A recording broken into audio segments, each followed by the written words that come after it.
बात पुराने दौर की है। करीब 4 रोज हो चुके थे और फिर रात का आखिरी पहर था। शहजादे नसीरुद्दीन का पूरा जिस्म पसीने से तर था। चेहरे पर गहरी परेशानी के असरार थे। उसकी इस वक्त जो वही ख्वाब देखा था जो कई दिनों से आ रहा था। ख्वाब बहुत हैरतनाक था और उसकी ताबीर समझने से कासिर था। वो 3 दिन से एक ही ख्वाब देख रहा था कि वो तन तना एक दुनियावी मेले में खड़ा है। उसके इर्द गिर्द कई सारी दुकानें, करतब, मजमों का तंता लगा है। लेकिन तुरंत ही वो एक बियाबा जंगल में पहुंच जाता है और उसके इर्द गिर्द एक खुकार मकड़ा जाला बुन रहा है। और देखते ही देखते वो मकड़ा जाले को मजीद घना कर रहा है। वो उस हिसार से बाहर निकलना चाहता है पर बेबस है। शहजादे नसीरुद्दीन ने अपने उस्ताद से सुन रखा है कि ख्वाबों का ताल्लुक इंसान के लाशऊर से होता है। इंसान जो दिन पर सोचता है या कोई होने वाली बात जो जिंदगी में होने को है, उसी का अक्स ख्वाबों में आता है। लेकिन बाज ख्वाब इंसान के लिए बशारत भी होते हैं। ये इंसान के लिए खुदा और बुजुर्गों की तरफ से आने वाले हालातों की पेशगी आगाह करने के लिए दिखाए जाते हैं। इसीलिए शहजादा सोच रहा था कि यह महज एक ख्वाब है या कोई बशारत। इसी सोचो गुमान में सुबह हो गई और एक खादिम ने इत्तला दी कि बादशाह ने आपको अपनी ख्वाबगाह में तलब किया है और हुक्म किया है कि आप उनकी खिदमत में पेश हो जाएं। हुक्म पाते ही शहजादा उठा और ख्वाबगाह में जाने की तैयारी करने लगा। वह सोच भी रहा था कि इतनी सुबह तलब करने का क्या मतलब हो सकता है। शहजादा नसीरुद्दीन शाह सल्तनत का इकलौती औलाद था, अगरचे कमसिन था, मगर बहुत ज़हीन, बहादुर और मामला फ़हम था। उसे बचपन ही से इल्म हासिल करने का बहुत शौक था। मुख्तलिफ किताबें पढ़ना, मुख्तलिफ अलूम फ़लूम सीखने का भी बहुत शौक था। इसीलिए कम उम्र में ही शहजादे ने तलवारबाजी, घुड़सवारी और तैराकी में महारत हासिल कर ली थी। जंगी फ़नून सीखने के अलावा हिकमत की बातों में भी बहुत दिलचस्पी थी। यही वजह थी कि वह अपना वक्त बेकार की मशाकिल में जाया नहीं करता था। उसकी इन्हीं खूबियों की वजह से शाह सल्तनत उससे बहुत खुश था। इकलौती औलाद होने के चलते जानशीन तो शहजादा नसीरुद्दीन को ही होना तय था। लेकिन गुज़िश्ता सालों से बादशाह बहुत बेचैन रहता था और बड़ी शिद्दत से उस वक्त का इंतजार कर रहा था कि जब शहजादा अमूर ममूरकत चलाने के काबिल हो जाए और वह अपनी ज़िंदगी में ही देखती आंखों के सामने ही उसकी ताजपोशी कर दे। शहंशाह की बेचैनी की वजह बुढ़ापा था, जिसका तो कोई इलाज न था। यह तो सल्तनत के बालातर हकीमों और तबीबों के पास भी नहीं। इसी वजह से बादशाह दिन ब दिन कमज़ोर होता जा रहा था। इस बुढ़ापे की वजह से हुकूमती मामलात पर ध्यान नहीं दे पा रहा था। इसीलिए उसकी हुकूमत पर गिरफ्त भी कमज़ोर होती जा रही थी। बादशाह की कमजोरी का फ़ायदा उठाते हुए उसके वजीरों ने मनमानियाँ करना शुरू कर दी थी। वो अपने इख्तियारात का नाजायज़ फ़ायदा उठाने लगे थे। और आवाम पर भी तरह तरह के जुल्म ढाने लगे। आवाम पर नए नए टैक्स लगाने लगे, बेमतलब का भत्ता वसूल करने लगे, जिसकी वजह से आवाम में बदअमनी फैलना शुरू हो गई। मुल्क से अदलो इंसाफ खत्म होने की कगार पर था और आवाम की हालत ज़ार की कोई खबर भी बादशाह तक नहीं आने देते थे, बल्कि सब अच्छाई की ही इत्तला देते थे। वो इस फिराक में थे कि बादशाह कब मरे और कब हुकूमत पर काबिज हो। वक्त आहिस्ता आहिस्ता गुजर ही रहा था। एक दिन बूढ़े अतालिक ने बादशाह से मुलाकात की और बताया कि शहजादे की उम्र ना बल्कि 16 बरस हो चुकी है, बल्कि हर गुर सीख चुका है। बादशाह चाहे तो उसकी ताजपोशी कर सकते हैं। यह मशवरा सुनकर बादशाह बहुत खुश हुआ और अगली सुबह में ही शहजादे को ख्वाबगाह में तलब कर लिया और शहजादे से कहा, आप जानते हैं कि हम अब बहुत बूढ़े हो गए हैं और ये सल्तनत जो हमारे बुजुर्गों ने बड़ी कुर्बानियाँ देकर हासिल की है, इस पर हमारी गिरफ्त कमज़ोर होती जा रही है। हम बड़ी मुद्दत से इस इंतज़ार में थे कि कब आप हुकूमत संभालने के काबिल हों और कब आपकी ताजपोशी की जाए, कब तक तो ताज आपके हवाले किए जाए। अब वो नेक घड़ी आन पहुंची है। क्या आप अब खुद को हुकूमत की भारी जिम्मेदारियां उठाने के काबिल पाते हैं? शहजादे ने निहायती अदब के साथ जवाब दिया, आपकी ख्वाहिश सर आंखों पर है, लेकिन हम अभी कुछ रियायत और मोहलत के तालिब हैं। किस बात की रियायत और मोहलत? बादशाह ने बेकरारी और परेशान और हताश होते हुए पूछा। बाबा जान, हमने अपने उस्ताद मोहतरम से सीखा है, जिसे अवाम का सिर्फ ख्याल ही नहीं बल्कि उनके मसाइल हल करने में पूरी तरह मुस्तहिद भी हो।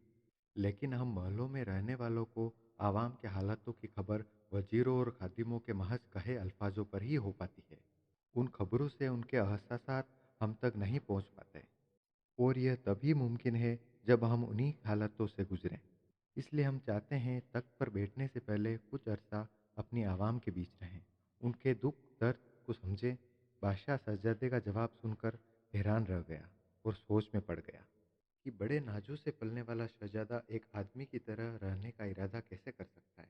इतने में शहजादा फिर बोल पड़ा, अब्बाजान, हम इंसानों के जिस्म पर नहीं बल्कि उनके दिलों पर राज करना चाहते हैं। गर्ज की शहजादे ने बादशाह को अपनी बात पर कायल कर लिया और चंद दिनों बाद एक दिन मौका देखकर निहायत ही राजदारी के साथ महल से रुखसत हो गया। शहजादा जब महल से रुखसत हुआ तो एक आम शहरी के लिबास में था। बादशाह ने दो वफादार सिपाही भी हमरा भेजे थे। सब अपने अपने घोड़ों पर सवार हो गए। शहजादे ने अपने कयाम के लिए दारुल हुकूमत से काफ़ी दूर के शहर का इंतखाब किया था। वो तीनों सरपट घोड़े दौड़ाते हुए शहर के करीब एक कस्बे में पहुंच गए। सबसे पहले उन्होंने अपने घोड़ों को फरोख्त किया और शहर की तरफ चल पड़े। शहजादे ने अपने मुहाफिजों को समझा दिया था कि अब हमारा ताल्लुक आका और गुलाम का नहीं बल्कि भाई भाई का है, और हमारा ताल्लुक एक आम घराने से ही है, और हम अपनी हर मुमकिन हद तक अपनी असलियत छुपाए रखेंगे। यह लोग शाम होते होते शहर भी ना पहुंच पाए और अब उन्हें रात बशर के लिए ठिकाने की जरूरत थी। शहर के रास्ते में एक मुसाफिर खाना था। मुसाफिर खाने के दरवाजे के पास ही एक बूढ़ा और उसके साथ एक करीब 8 से 10 साल की बच्ची जो जोरों कतार रो रही थी। शहजादे से रहा नहीं गया और बूढ़े से पूछ लिया कि आप इतने गमगीन और ये बच्ची क्यों रो रही है। तो बूढ़े आदमी ने बताया कि चंद रोज पहले हमारे गांव में बादशाह के कुछ खादिम आ गए थे और बेहिसाब भत्ता मांग रहे थे। मेरे बेटे से ये जुर्म बर्दाश्त न हो सका और उन लोगों से भिड़ गया। मेरा बेटा बहुत बहादुर है, उसने बादशाह तक पहुंचने की धमकी तक दे डाली। ये माजरा होते देख बादशाह के खादिम चले गए, लेकिन कोतवाली शहर ने मेरे बेटे को शाबाशी देने के बजाय उसके खिलाफ झूठे कत्ल का मुकदमा दर्ज किया है। उसके कारिंदे कहते हैं, बेटे को छुड़वाना है तो 1,000 सोने के सिक्के ले आओ। मैं गरीब बूढ़ा 1,000 सोने के सिक्के कहाँ से लाऊं? मेरे बेटे को जालिमों ने मार मार कर अधमरा कर दिया है। शहजादे को कोतवाल के जुर्म पर बड़ा गुस्सा आया और हैरत भी हुई। फिर शहजादे ने बूढ़े से पूछा, आप गांव वाले मिलकर शिकायत लेकर बादशाह के पास क्यों नहीं जाते? बूढ़े आदमी से बात करते वक्त एक आदमी पास आकर खड़ा हो चुका था, जिसने जवाब दिया, बादशाह से कैसे मिले? उनसे मिलने के लिए भी तो दरबानों के मुंह सिक्कों से भरने होते हैं। फिर अगर दरबान मान भी जाए तो वजीर कहाँ बादशाह से मुलाकात होने देंगे? उन्हीं की शह से तो यह सब हो रहा है। शहजादे पर हैरत के पहाड़ टूट पड़े थे। यह सब तो वह सपने में भी नहीं सोच सकता था कि ऐसा भी उनकी आवाम पर सितम ढाया जा रहा होगा। बहरहाल शहजादे ने अपनी हैरत और गुस्से पर काबू पाया और कुछ सिक्कों की पोटलियां बूढ़े को थमाते हुए कहा, लीजिए और कोतवाले शहर के मुंह पर मारिए और अपने बेटे को छुड़वा लीजिए। शहजादे की इस सखावत पर पास खड़े लोग बहुत ताज्जुब में भी आए और खुश भी हुए।